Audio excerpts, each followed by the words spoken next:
పథకాలు వేస్తేనే కదా పదవి నిలబడేది.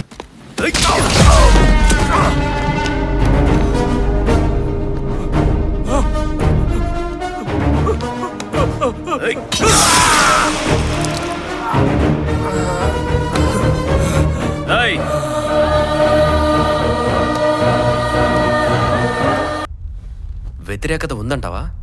చాలా ఉంది. మీరు పదవిలోకి రాకముందే ఉంది. దాన్ని నా ఐడియాలజీస్తో మార్చేశాను. ప్రజల్ని ఈజీగా నమ్మించాను. మిమ్మల్ని పదవిలో కూర్చోబెట్టాను. కానీ మీ పరిపాలనతో మీరు మళ్ళీ వ్యతిరేకతను తెచ్చుకున్నారు.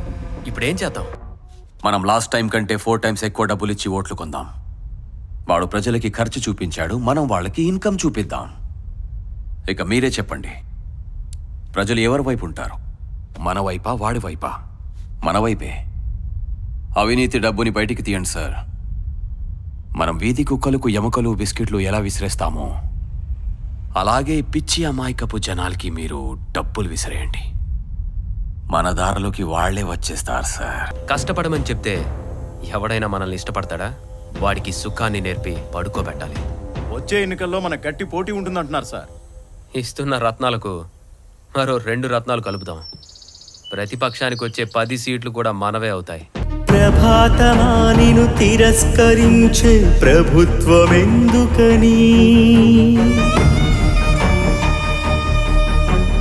ప్రలోభాలతో పరిపాలించే ప్రయత్నమెందుకని,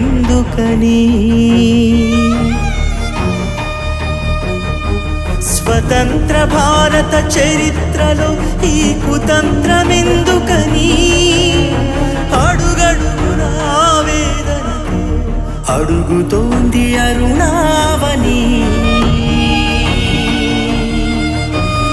అడుగుతోంది